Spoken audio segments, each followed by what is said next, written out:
बिस्मिल्लाहिर्रहमानिर्रहीम।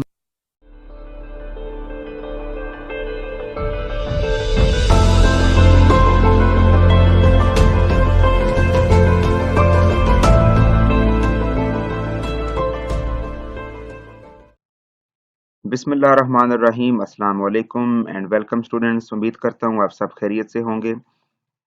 स्टूडेंट्स, आज हम यूनिट नंबर 11 का तीसरा थ्योरम स्टार्ट करेंगे इस वीडियो में।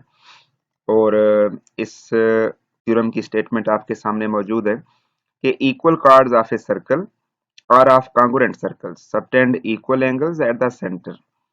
यानी अगर दो कॉन्ग्रुएंट सर्कल्स हमारे पास हों, ये अगर हमारे पास पहला सर्कल ये है और दूसरा ये है, ये दोनों बिल्कुल इक्वल सर्कल्स हैं, तो अगर हम इन दोनों सर्कल्स पे दो इक्वल कार्ड्स बना लें, ठीक है।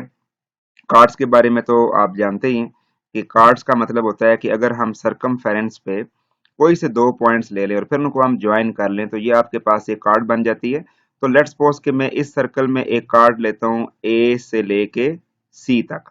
इसी तरह मैं इस सर्कल पे एक कार्ड ले लेता हूँ ए प्राइम से लेके सी प्राइम तक। ये स्टूडेंट्स ये आप देख लें, ठीक है। तो अगर ये दो कार्ड्स आपस में इक्वल होंगी तो हमने प्रूव ये करना है कि इनके सामने ये जो सेंट्रल एंगल बन रहे हैं, ये सेंट्रल एंगल भी आपस में इक्वल ही होंगे, यानी ये भी कॉन्ग्रुएंट होंगे, ठीक है। तो इस बात को हमने आज के इस थ्योरम में प्रूव करना है। तो चले हम सबसे पहले फर्स्ट स्टेप से स्टार्ट करते हैं। जी गिवन है आपके पास कि A B C and A prime B prime C prime are two congruent circles. हमने ये इन सर्कल्स को नेम कर दिया ए बी सी से और इसको ए प्राइम बी प्राइम और सी प्राइम से कर दिया, ठीक है। लेट्स सपोज कि ये दो सर्कल्स हैं और इन दोनों के जो सेंटर्स हैं वो ओ और ओ प्राइम है, ठीक है। तो ये दोनों सर्कल्स भी इक्वल हैं, कॉन्ग्रुएंट हैं, ठीक है। मींस के इनके रेडियस आपस में इक्वल है। इसके अलावा हमने गिवन में ये बात लिखनी है कि इन दोनों सर्कल्स में जो हमने कार्ड्स लिए हैं ए सी और ए प्राइम और सी प्राइम, ये भी आपस में इक्वल ही हैं, ठीक है। तो ये बात हमने गिवन की सेंस में यहाँ पे लिखी है क्योंकि ये बात हमें इन्फॉर्म की जा रही है। अब हमने प्रूव ये करना है कि इनके सामने जो सेंट्रल एंगल्स हैं वो भी इक्वल होंगे। सेंट्रल एंगल के हवाले से स्टूडेंट्स आपको ये पता है कि अगर हम बिल्फा ये कार्ड ले लेते हैं और इस कार्ड के दो एंड पॉइंट्स हैं, एक ए है और दूसरा सी है। अगर आप पहले पॉइंट को ओ के साथ ज्वाइन करें और दूसरे को भी ओ के साथ ज्वाइन कर लें, यानी सर्कल के सेंटर के साथ ज्वाइन कर लें, तो अब जो बीच में यहाँ पे एक एंगल आपको नजर आ रहा है, ये एंगल कहलाता है सेंट्रल एंगल। तो अब हमने प्रूव ये करना है कि इस आर्क का सेंट्रल एंगल उधर से इस आर्क का जो सेंट्रल एंगल है ये आपस में कॉन्ग्रुएंट होते हैं। तो हमने लिखा कि एंगल ए ओ सी यानी this one and angle A prime O prime और सी प्राइम ये भी आपस में इक्वल हैं। तो ये था हमारा to prove. Now let's move toward construction. Students, यहाँ पे हम एक बड़ा अहम मेथड जो है वो आज यूज करेंगे जिसको हम कॉन्ट्राडिक्शन मेथड बोलते हैं, जिसमें अमूमन हम ये करते हैं कि जो चीज हमने प्रूव करनी होती है हम उसके अगेंस्ट एक स्टेटमेंट को सपोज कर लेते हैं, ठीक है। जो कि नियरली हमें पता है वो इम्पॉसिबल ही होती है, लेकिन हम उसको फिर भी यहाँ पे सपोज करके अपना थ्योरम आगे चलाते हैं। लेकिन थ्योरम आगे चलते हुए किसी ऐसे पॉइंट पे पहुंच जाता है जो कि बिल्कुल इम्पॉसिबल सी सिचुएशन बन जाती है, ठीक है।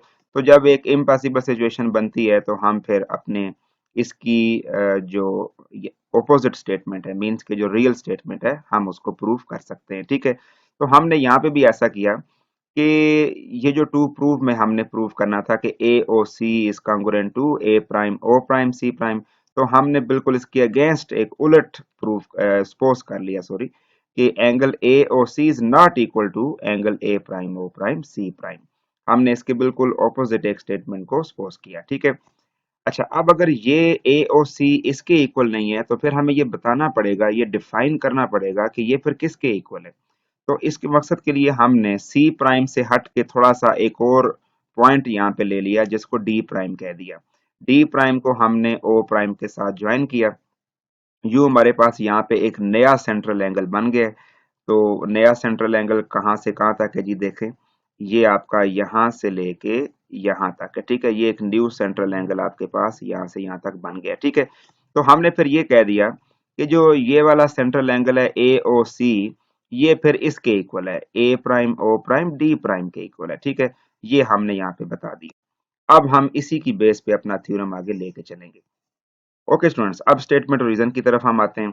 जैसा कि अभी हमने कंस्ट्रक्शन में लिखा हुआ था कि angle A O C is congruent to A prime O prime D prime, तो ये मैंने यहाँ पे स्टेटमेंट नोट की कंस्ट्रक्शन की।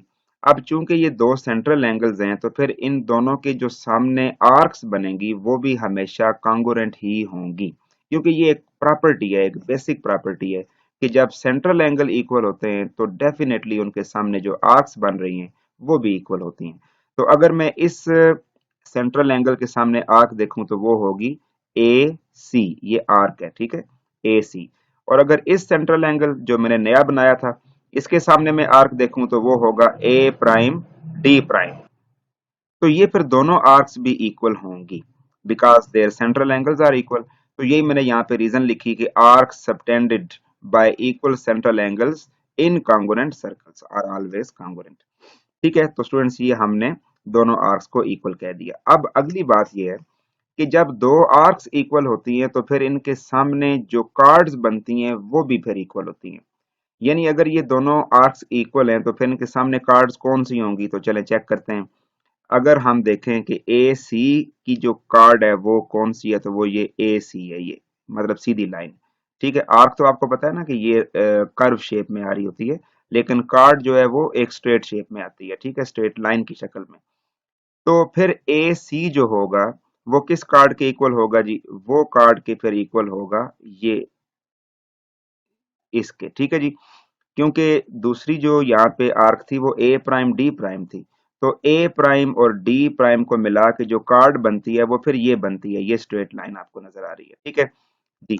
तो ये हमारे पास फिर यहाँ से ये रिजल्ट बनेगा, ठीक है, कि A C is equal to A prime D prime, ठीक है, because if arcs are equal then chords will also equal.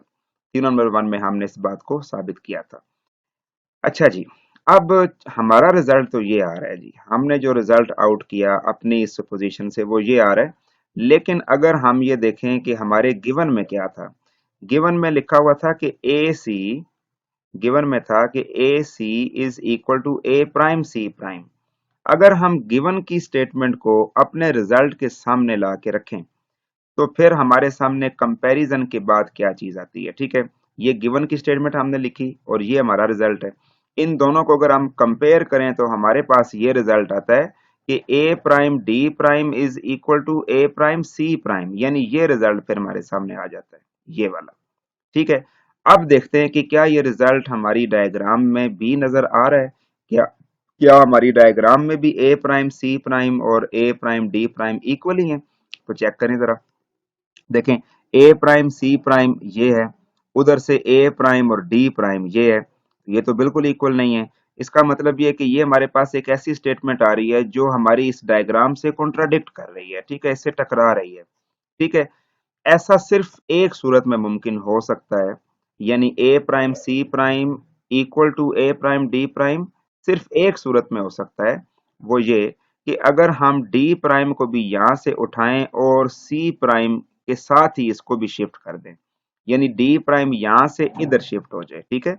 Means के अगर हम ऐसे कर लें कि जहां पे सी प्राइम है उधर ही मैं डी प्राइम भी ले जाऊं, ऐसे इधर ही मैं अगर डी प्राइम भी ले आऊं, यहां से खत्म कर दें, इधर से इसको खत्म कर दें, तो फिर मानने वाली बात है, फिर हम ये कह सकते हैं कि ए प्राइम सी प्राइम और ए प्राइम डी प्राइम जो है वो इक्वल है, ठीक है। क्योंकि फिर ये इसकी बात तो खत्म ही हो जाएगी ना, फिर तो सिर्फ यही रह जाएगा, ए प्राइम सी प्राइम भी यही होगा और ए प्राइम डी प्राइम भी यही होगा, तो फिर ये इक्वल हो सकते हैं, फिर हम इस बात को मान लेंगे। Which is only possible if C prime coincide with D prime. Coincide का मतलब ये कि they lies on the same point. अच्छा जी स्टूडेंट्स, अब जरा देखें कि अगर हम सी प्राइम और डी प्राइम को एक ही जगह पे शिफ्ट कर चुके, तो अब ये जो सेंट्रल एंगल्स हैं इन दोनों के ये भी इक्वल बन जाएंगे, यानी A prime O prime D prime और इधर से A prime O prime C prime भी यहीं पे आ रहा है, तो ये दोनों एंगल्स भी फिर क्या होंगे, इक्वल ही होंगे, ठीक है। अब ये हमारे पास एक नया रिजल्ट जो है वो सामने आ गया है, ठीक है जी। तो स्टूडेंट्स, अब ये जो हमारे पास नया रिजल्ट सामने आया यहाँ से, चलें जी, ये रिजल्ट है जी हमारे सामने, एक न्यू रिजल्ट आ रहा है इधर से, ठीक है। मतलब जब हम A prime C prime sorry C prime और डी प्राइम को जब हम एक जगह पे रखेंगे तो फिर ये दोनों एंगल्स भी इक्वल होंगे। ठीक है। अच्छा जी, अब अगर हम कंस्ट्रक्शन की बात करें तो कंस्ट्रक्शन में हमने यहाँ पे क्या बात लिखी हुई थी, A O C is equal to angle A prime O prime D prime, ये हमारी थी जी कंस्ट्रक्शन। तो कंस्ट्रक्शन की जो स्टेटमेंट है वो हमने इसके सामने रखी। अब अगर मैं इस स्टेटमेंट को इसके साथ कंपेयर करता हूं तो आपको पता है जब एक साइड इक्वल हो यानी राइट साइड अगर इक्वल हो तो फिर लेफ्ट साइड भी इक्वल हो जाती है। यानी अब हम ये कह सकते हैं कि angle A O C is equal to angle A prime O prime and C prime. तो यही बात हमने प्रूव करनी थी, यही था आज का हमारा थ्योरम का असल टारगेट। ठीक है। तो स्टूडेंट्स यहाँ पे हम आज की इस वीडियो को एंड करते हैं। होपफुली आपको आज का थ्योरम भी क्लियर हो चुका होगा। किसी भी कंफ्यूजन की किसी भी प्रॉब्लम की शक्ल में आप बात कर सकते हैं कमेंट्स में। इसके साथ ही मुझे इजाजत दें, अपना ख्याल रखिएगा। अस्सलाम वालेकुम।